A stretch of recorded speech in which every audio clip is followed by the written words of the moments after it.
Volvemos Sobre ese tema voy a hacer un... Sí. En algún punto de los que plantea Milei pueden llegar a ser rescatable o necesario, porque es verdad que la sociedad... A lo laboral te referís.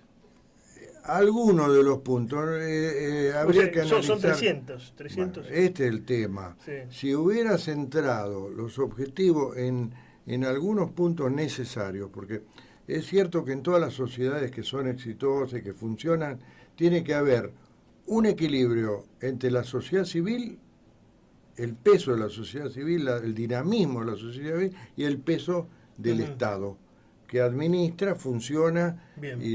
Bueno, cuando se invierte el peso y el Estado es demasiado mastodonte para lo que hay abajo y termina... Sí, un elefante. Entonces es necesario, estoy seguro que Massa hubiera hecho un paulatino ordenamiento de los números de la macroeconomía. Sí, que quizá no de esta forma, ¿no? Pero claro, no, más ordenado. Esto es una magnitud.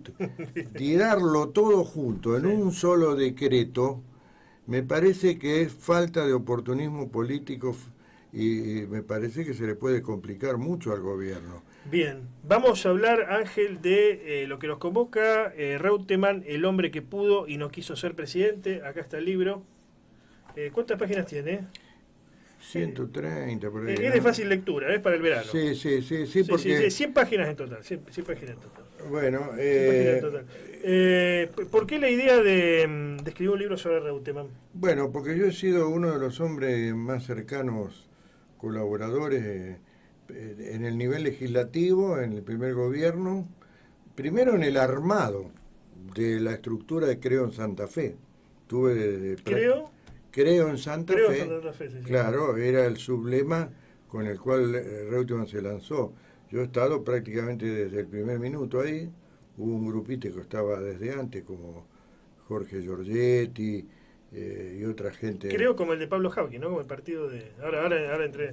Creo en Santa Fe. ¿Quién fue el grupo? ¿Quiénes fueron los 12 apóstoles de Reutemann? Siempre se habla del Chango Funes. Bueno, ese era... Él fue el demiurgo, digamos. Ese fue el más importante, un armador talentoso, un hombre... ¿Quién lo descubre a Reutemann? Bueno, como político. Primero yo explico en el libro cuál era la situación del peronismo allá en el año 90, con una crisis con un vicegobernador que fue destituido, yo era senador en ese momento, Antonio Banrell, con escándalos en el manejo de fondos realmente impactantes, que fueron puestos de manifiesto, que eran inocultables, y eso puso al peronismo en una situación de derrota inminente.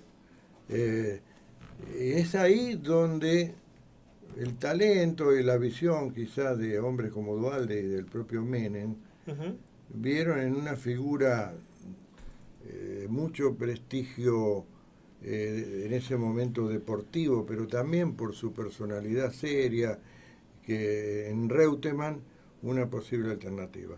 Bien.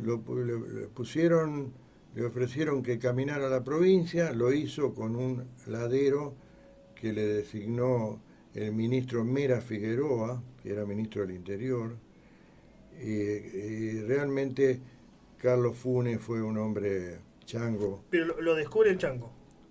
No, el que lo descubrió, primero que lo mencionó fue Eduardo Duhalde. Ah, bien, no, porque siempre estaba esa... En una entrevista creo que había tenido con Evaristo Monti en ese momento.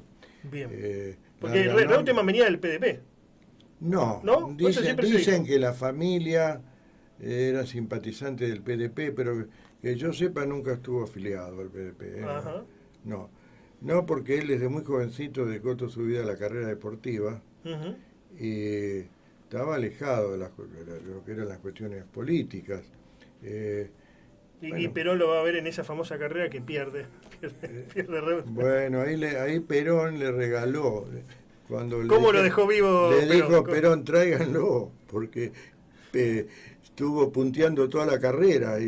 ¿Cómo lo dejó vivo? No, Perón lo felicitó. ¿Cómo va a perder una carrera frente a le Perón? dijo, mirá, pibe, no tengo nada para darte, pero sacó su lapicera bañada en oro y le dijo, toma esto. Y Reutemann después firmó su afiliación al Partido Justicialista con esa lapicera. ¿Cómo era Reutemann en el día a día? Porque era un outsider, pero era un tipo ejecutivo. Bueno, y que, lo comparo con Perotti, por ejemplo, Reutemann tenía don de conducción, ¿no? Sabía conducir. Era un líder natural. Claro. Era un tipo con un carisma ¿Esto especial. por el origen alemán? ¿Por la personalidad? ¿Por qué? Porque era un tipo que se imponía. Tenía un carisma raro, porque no era un tipo... era más bien silencioso, no le gustaba la farándula, tenía una vida muy lacónico, muy lacónico, muy austero en su manera de ser. Sin embargo, proyectaba una imagen que atraía. Fue impresionante cuando Reutemann empezó a recorrer la provincia, ir a todos los pueblos del interior, con él, el Chango Fune y alguna persona más en un Peugeot gasolero que tenía en ese momento.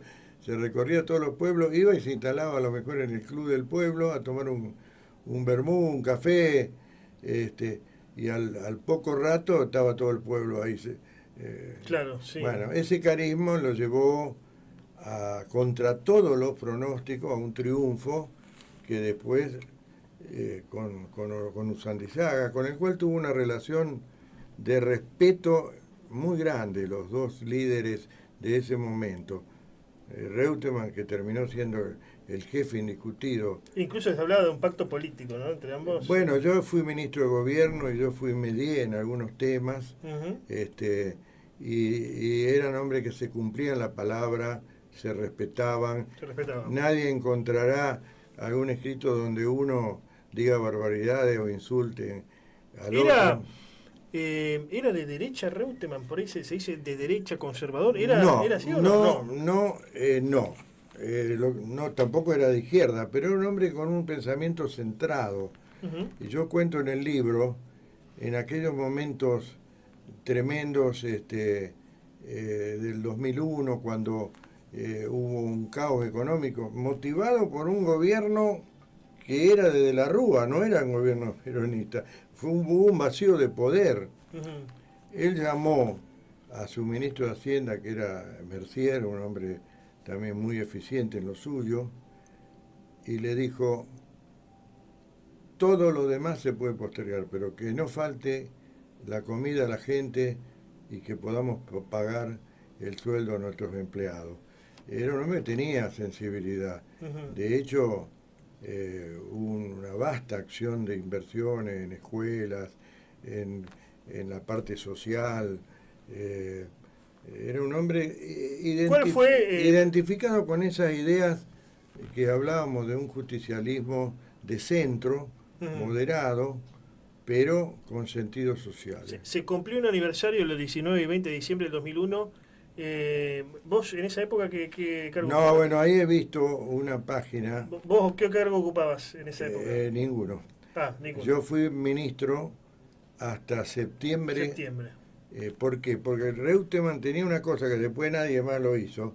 Si vos querías ser candidato y eras funcionario o legislador, tenía que renunciar y exponerte. O sea, jugar sin red, ¿no? Exactamente. Yo renuncié al Ministerio de Gobierno y fui candidato en la lista de diputados nacionales, y en ese momento el ministro, cuando esos acontecimientos era Lorenzo Domínguez.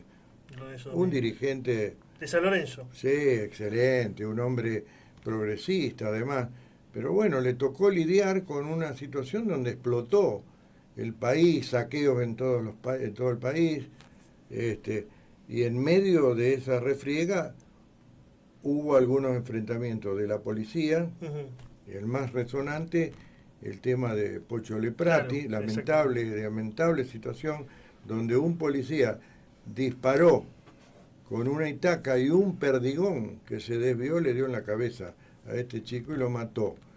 Ese, quiero decir que ese policía que era de apellido Velázquez, creo, fue destituido de la fuerza, sometido a proceso y condenado a 15 años de prisión. Entonces no se puede hablar de impunidad. No es que tuvo la protección del gobierno de ninguna manera. ¿Cómo fue en el final? Lamentablemente se nos acaba el tiempo, pero Sí. ¿cómo fue la relación con Menem de Reutemann? Porque en algún momento eran compinches, después Reutemann era un tipo que defendía a Santa Fe y se le plantó inclusive a Menem. Bueno, Reutemann es un hombre que tiene una fuerte personalidad, aunque parecía que algo, pensaba mucha gente que le iban a pasar por encima, pero ni los medios hegemónicos, nadie pudo pasarle por encima. Todo ese tema de la relación con los medios. De hecho, hablaba con periodistas por allí, no de renombre, porque se había ganado la amistad de él. No, él atendía mucho a la prensa. Bueno, él con Menem tenía una relación de respeto. No olvidó nunca que Menem fue uno de los que los lanzó, los prohijó para que pueda llegar a ser gobernador. Pero cuando Menem quería meter la mano en la provincia, como cuando quiso designar desde Buenos Aires a una senadora nacional, se le plantó. Después, lamentablemente, el candidato que nosotros tuvimos fue un fiasco, pero bueno, pero eso no fue por culpa de Reutemann. El caso Massat me refiero, ¿no?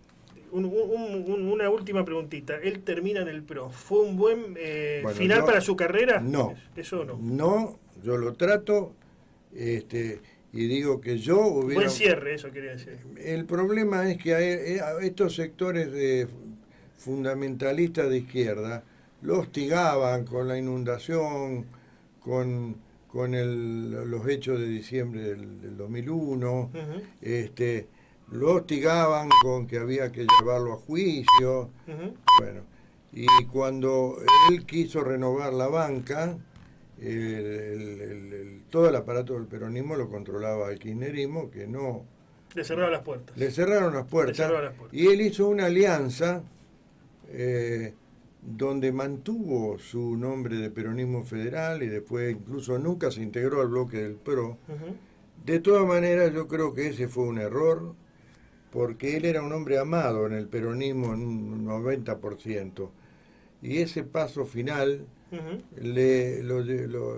hizo que muchos le perdieran el afecto. Yo rescato los dos gobiernos de él, el buen gobierno, la buena administración, la honestidad, la firmeza, pero no dejo de destacar también ese error político final. ¿Dónde lo consiguen, Ángel? Bueno, este libro... no tengo yo muchos ejemplares de papel. Las librerías más importantes del país lo tienen, porque la editorial Austral es una editorial muy importante. Y si no, está en Mercado Libre, en versión papel y en versión digital, que es mucho más barata. Entonces la pueden buscar por Mercado Libre. Y después hay otras de los mecanismos estos de venta por internet, que también está disponible.